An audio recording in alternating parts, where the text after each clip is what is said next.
Hey guys, welcome back on Four Towers Films. And I'm Doug218. What's going on, guys? Happy Sunday, everybody, and to those of you in the United States, happy 4th of July to you. Exactly. Happy 4th of July. And we are here today to recap MasterChef Legends, season number 18, episode number 5. And our guest legend this week was the legendary Sherry Yard. Yes, she's best known as the pastry chef. And so when the show opened, they walked in, there's all these beautiful desserts in front of them, and they're like, this is amazing, well, look at this, and commenting. Then the home cooks walk in, and it's like you can see, they're like, okay, here we go. They introduce Sherry. Now, you have to be somebody if you can, if you're at the Emmys, the Grammys, and she won 3 James Beard Awards for her desserts. So she knows what she's talking about. Yeah, definitely. Okay, so this is, basically right out, it's a dessert challenge. Right. Well, of course. Just pretty much. Okay, so they're told they have 90 minutes. Well, it's funny, Mary was almost in tears. Well, because, meeting her, too, so. That's one of her, one of her idols, basically, yeah. And, Gordon's just like, come on up, give her a hug, And, and she's like, she's here to help you. And the poor dear was in tears, man. And it's like, that was so sweet, though. Well, I guess, you can think about it. You don't get to really meet your idol that much. So It's kind of nice when you get to actually meet somebody that you look up to. So, okay. Special moment for me. It was. And you know what? I kind of have a soft spot for her, though. Yeah. She's such a sweet lady. Yeah, she is. So they have full use of the pantry, and Ron says there's no excuses, because other challenges they usually do you have limited access. Sometimes, yeah. So this time they're saying you have full use. There's no excuse. You have 90 minutes to do this challenge in. It's basically making a dessert. A dessert. And Joe said you could copy one that's in front of you here, or you could come up with one of your own. Right. And there's a lot they had right out in front of them. So just watching this, I'm thinking there's a diabetic coma right there in front of us. I like to try it. Now the winner gets a full set of kitchen appliances from Breville in $5,000 in value. Wow. That's a lot of cooking. that's a lot of high-end cooking stuff. Yeah. And so that's a big prize to gun for. So Gordon says your 90 minutes start, and then Sherry goes, now! And they're off and running. So the first one that the cameraman actually talks to is Kelsey. She says she's making a Mexican chocolate cake with salted caramel. Then the cameraman kind of zooms around again, and it's like to autumn.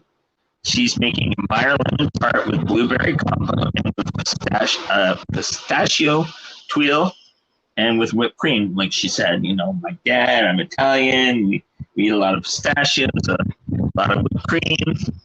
Now, Mary Jane, our lovable little lady from the first segment, she's making a white chocolate cherry pistachio bread pudding with creme anglaise and a cherry puree. Now, I would try most of this stuff in her dessert, but not all of it. Because, what would you try? I don't know, the cherry and the cherry puree. I don't know. I'm very big on texture. I just don't like cherries. I'm not a cherry fan. To me, it's too sweet. Now, okay, I knew this was a recipe for disaster. Abe is making a pomegranate tort with cherry coulis, a pistachio brittle, and lemon meringue. And the first question that Gordon and Sherry ask, you know, is it going to set up in time? And he's like, I'm hoping it sets up in time. All one can hope. Now, you saw Alejandro. He's making a Georgia apple pie. Right. With ice cream. Should be pretty simple. Now, the first 30 minutes of this challenge, there's no apples cooking. There's none of that. For 30 minutes, this man's been working on a pastry. Shouldn't take that long to make pastry. Sherry and Gordon both look at him and say, you know, it needs to be in the oven. You need to get it cooking. You can actually do the apples. Gordon's like, I'd like it cooked tonight. It's kind of I like it cooked. So, apple pie, not very good. No. And I like apple pie, and I'm like, dude, don't mess this up. Come on. It's easy. Now, Lexi. Apparently not for him. I mean, I understand wanting to do a pastry. They've talked to them about that before, making their own pastries instead of using store-bought, although they do offer it. But when you're spending half the time you're allotted just doing pastry and not doing your apple or, you know, any like the whipped cream or anything, well, there's a problem. Well, yeah. I might want to rethink your strategy there. Okay, so Lexi, remember, she's the working mom, and she's like, I don't have a lot of money for groceries. Right, yeah. My biggest baking is to get a box of brownies and put that in the oven. So I was to say most of them don't bake much. You know, so she's doing a molten lava cake with macerated berries and mint whipped cream. Yeah, she's worried about the lava cake. So like Joanna and Ron are talking to her and they're like, have you ever done this before? She's like, no. Not the first time she ever made it, yeah. And they're like, okay. Now, another one that has done baking, and that's how he got his apron, is Tay. Right. And the auditions. Tay is making an orange liqueur, pineapple upside down cake with cherry compote. It seems to be the thing. Cherry compote, yeah. Cherry seems to be the popular berry, especially in desserts. I mean, I get it, you know, but I don't know. There's something too sweet with cherries. Now, Gordon and Sherry had a question for him. Like, he's not actually taking fresh pineapple. He used canned. Yeah, they question him about that. That's kind of tricky. Right. Because, as you guys know, canned fruit has a lot of liquid. So, it's like, all right, you know what you need to do to kind of even that out. Now, I have questions about this one. And I'm sure you did when you watched it. Matt is doing a chocolate flourless cake. And he's using, as he looked quite proud when he said this to Aaron and Joe, he was going to use 8 to 12 cloves of black garlic. And Joe's like, garlic? Garlic? He's like, yeah. Have you ever heard of garlic in a dessert before? Especially a chocolate cake? You know, as that's my go-to cake. You make me a chocolate cake every year for my birthday. Yeah. And to hear someone say black garlic and chocolate cake, I cried a little bit. I mean, I like garlic, but you know, and chocolate cake, to me, they don't really go together. I mean, I was, like I said to you, that maybe he's thinking, because if you remember, Mary Jane put the habanero peppers in her key lime pie. Yeah. So maybe he might be thinking, well, that worked, so maybe the garlic will work too. Black garlic will work. Yeah. I don't know, not really the same thing. But like Aaron said to him, it's a very strong flavor. It has a real molasses-like flavor and can overpower. Yeah. So like and that's the best choice. Matt says very confidently, he goes, I have a cardamom whipped cream, and underneath I'm going to put a raspberry ginger coulis. So he's thinking these two components as well. Yeah, but ginger also is pretty overpowering. Oh, You know, and raspberry can be to an extent too. So you're actually putting a lot of overpowering flavors in one dish, which actually can overpower your chocolate flavor. So it's like, I don't know about that. So then we zip over to Joseph's station. Joseph is making a Matzah creme brulee. Mozzarella cheese creme brulee. This year they're using weird flavors in dishes you don't think they would go in. With a tropical fruit salad. Okay, you had me at fruit salad. Okay, I understood creme brulee. Right. But matzah creme brulee? Not really. And it's like, this is like flavors we used to have back home. We used to eat it all the time. Great. Little weird, but great. Little weird, yeah. So NIE. Now you guys remember last episode, she was in the bottom on the verge of elimination. So, and she's like, okay, this is going to be my redemption dish. And Gordon even mentions this to Sherry that last week, you know, she was on her way out. So NIE is making an avocado cheesecake with a macadamia nut crust and dragon fruit coulis. But no bake. She's going to refrigerate. No. It's not, like you said, not baked. That's intentional. That's intentional. Yeah. And so Sherry's like, you best make sure everything's on point and it's set, or else it's going to be mush. Okay. We hit the 60-minute mark. Right. Lexi's checking her molten cake. They're baked right through. They're not supposed to be. And she's like, shoot, you know? And like a pro, like a mom who's... Yeah, she's like, I have to start over. I got to do this again. She dumps both, remakes the batter, and Gordon even comments, like, oh no, you know, like... Not going to have enough time. Not this much time. Yeah. Just not a lot of time left. So while Lexi is remaking her cakes again, we get to find out from Anne that she's making an olive oil rosemary cake. Now that's kind of interesting. I'd like to actually try an olive oil cake. Yeah. Because it sounds like it would be quite nice, you know, with blueberry compote. Yay! Something other than cherry. and a candied. Now I blueberries. And a candied Buddha hand. Have you ever heard of a Buddha hand? No. Not baking. I've heard of Buddha's hand. But not baking. Baking? Have you guys? Have you guys? So as we go from Anne, we go over to Sue. Joe and Aaron are in front of her station. And Joe's like, a banana dessert. I love banana desserts.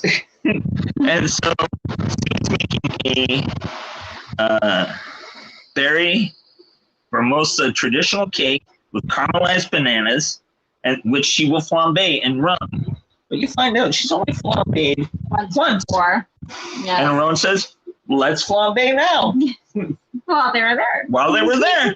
No pressure. She's like, cool. And it was kind of neat to see him kind of walk her through it now. Tip your pan a little bit. Hey, we have fire. You know, and telling her to That's very good. Yeah. Just swirl it. Swirl it so it doesn't break up the butter. Right. She did good job. Yeah. Now, Michael, who was from Ashbury Park, New Jersey, the relationship love expert. Yeah. He is doing a vanilla cake with cannoli cream with chocolate ganache topped with powdered sugar and toasted pine nuts. That actually sounded kind of good. You know, I'm like, well, as I was watching this, I'm thinking, that's the dessert I'd try. What about you? I think I'll have a cake too. Yeah. So that's the last one we get to actually hear from. If time runs out, and they say, okay, we'd like to see the following people. Stitch is a little closer. Who's called number one? What do you think? I remember. Lexi! Remember, she's the one with the lava cake. who had to remake it and who proclaimed that she had zero baking expertise in this. So she's the first one they taste, and they all had really glowing comments. Sherry's like, you know, as a chef, there is no in between. If it's good, it's good. If it's bad, it's bad. And you don't want to serve something that you would eat yourself. Yeah. So they all gave her glowing comments, and she was, yeah, of course, she was giddy herself, you know, like to get that recognition. It's called Up Next. They tried his upside down cake, and like Gordon's like, I can't believe it. It's beeping canned fruit, you know. Yeah, I just remember it's canned pineapple. And he's like, and you made it taste so good. Yeah. And you were able to flavor it in such a way that you would know it's canned fruit. Yeah. Even Joe had good comments about this. Liked it. Yeah. Anne is the next one to come up, and they try her olive oil cake.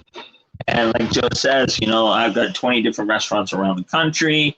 Which olive oil cakes in one form or another. He goes, I would gladly have this in my restaurant. But then Gordon chimes in and goes, wait. Normally we do 3, but there's one more we had to taste. So they liked her cake. They liked hers. So it's like, then they call Michael up. And Michael had some minor comments, like, you know, maybe toast the pine nuts a little more, add a little more tartness, you know, just minor things. And they liked his cake. They said for someone that claims he's never baked a lot, he showed a lot of finesse and skill. And the winner of the $5,000 Rebel Kitchen appliances was So he does a little vignette and he's like, I can't believe it. I got all this new kitchen equipment. You all need a blender? Check me out. I'm going to be having a garage sale and selling all this old stuff.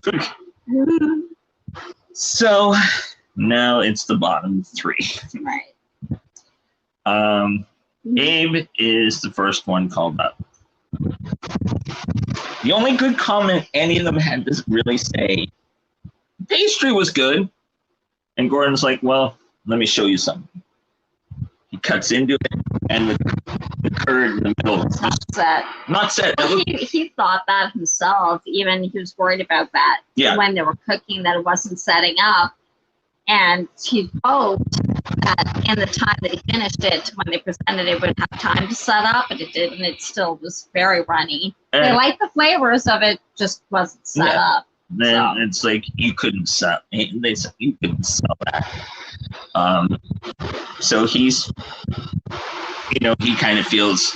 Well, it wasn't unexpected because he thought it hadn't set up anyway. So NIE is the second one to call. But as they're running around to get to preparing everything, they noticed that she left the bottom of the cake mold. Yeah. But and they asked if that intentional. It wasn't, but she forgot. And they also didn't like the fact that she used graham crackers instead of making her own crust. And that's what, and when even the guest legend said there were so many that were here, you know, you had the option to make it. Some of them did. They may not have been successful at it, but they at least tried it. Yeah. They didn't like the fact that she used store-bought graham crackers. And that it looked more like a dip. Yeah, it was like they were literally taking spoons and like drawing like swirls. It hadn't really set up that much either. And it's like you could. It was another one that they more or less said you couldn't sell this. You know, the taste was there. It should have been baked. Yeah, and that was something Joe had even said. 90 minutes, you didn't bake anything? Yeah. Really? And you store-bought graham crackers, so they didn't go over well. Okay, last one that gets called up is Mr. Chocolate Flourless 12 cloves of garlic. Yeah. Now, Well, that was not a shock. he looked shocked that he got called up. Yeah, he shouldn't have been. He shouldn't have. Yeah, exactly. The comments were mixed. They liked that it wasn't the cake because it was flourless. It was still very light. Yeah. Like I said, because of the chocolate, that you managed to kind of mitigate the the garlic. And then Joe chimes up. He goes, "You know what it's like?" He goes, "It's like you make a pot of coffee the one day, and then you come in the next day and take the nasty coffee grounds and make a cake out of it. That's not good." Day old cake. Or Yeah. whatever, yeah. Oh, the day old cake's okay. Yeah, that's true. So it's a dry out after a few days. So they're like, y'all have given us a lot to really have to step back and discuss. And it kind of bounced between Matt and Amy, you can kind of hear in the comments. And when they finally came back, they're like, they had made a decision. And because one, NIE didn't bake anything, she left at the bottom of the cake mold on. Yeah. She was the one that got sent home. Yes, and I went home. So, what did you think of this episode? Well, see, I like desserts, so I like when they do the baking challenges. Yeah. Yeah, I like it. It's interesting to see, what they come up with. I mean, like, I guess, some of the weirder ideas, like the matzah or the 12 quarts. I don't know about that, but a little odd. It was a little odd. I thought it was interesting. Anyway, I mean, it was nice to see with Lexi that she hadn't really ever made a lava cake. So what do you think? You saw people who had like really big ideas about their skill level. Or they're trying maybe like to do too hard, much, or trying to be too out of the box or too creative, and it just didn't quite match. It didn't really fit what they wanted for it. I think a lot of them really suffer from time management, and they want to throw like 50 million things. Too complicated. To quote, use a quote from MasterChef Canada. Yeah. Chef Alvin always says, "Taste is king." Right. And less is more. And less is more. Don't overcomplicate things, and a few of them tend to do that a little bit. They overcomplicate it a fair bit. I think it probably humbled some people, Maybe. Because just to look on Matt's face when, he looked like he got kind of taken down a peg. I honestly, myself, I would have sent Abe home. Well, yeah, I'm kind of surprised they didn't. Yeah. In a way, but I guess because with the Penny, it was not baked, and they also didn't like the fact that she used the store-bought graham crackers, so they didn't think she did a lot in the time she had. So, it was probably a toss-up in that sense. But yeah, I don't know. It seemed they didn't like this or that, but it wasn't the flavors they disliked, but they didn't really like what he did either. So. I guess he did enough that they liked to keep him. So, like you said, either one could have been interchangeable. Yeah. Either one. I'm kind of interested to see what next week, because next week is the first mystery box challenge. Yeah, it's already been on the 6 episodes. 6 episodes, and they've already done 2 challenges, and it's the first mystery box. This is the first mystery box. It looks like it's a meat mystery box. Yeah. And Chef Michael Mina will be the guest legend. I really enjoyed it. It was nice to see creativity, yeah, and to see some of the skills that some of them have, like Tay, Mary Jane, you know, Sue's also going to be a dark horse, I think, because she's got some serious skill. Yeah. You know, you can almost now maybe see the front runners already. I mean, you know, we're only at this point 5 episodes in, and of course 3 of them were the audition episodes. But yeah, it's possible that, you know, we'll be able to see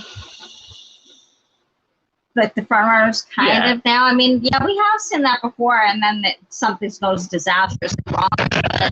True. We've seen before, but I don't know. Yeah, Lexi seems to be a front runner, and Mary Jane seems to be Sue. Yeah, so right now they're the ones who keep kind of being near the top at the moment. So Tay too. Yeah.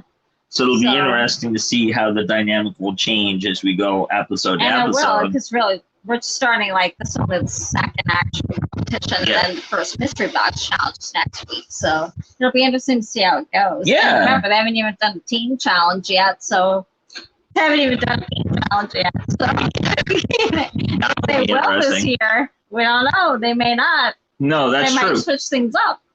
Because it is the season of legends. So. So it'll be interesting to see what'll happen. Yeah. Well, thank you for joining us, and thank you for joining me. Hey, thanks for letting me join you. Oh, of course, it's fun. And thank you for joining us again. I hope you enjoyed it. If you did, give it a thumbs up. Don't forget to subscribe if you haven't already, and hit the notification bell. It's up there. It's down here if you're on mobile. So you know when we go live every Sunday when we recap MasterChef Legends season 18. And we will see you next week. Take care, guys. Bye, guys. Thanks. Bye.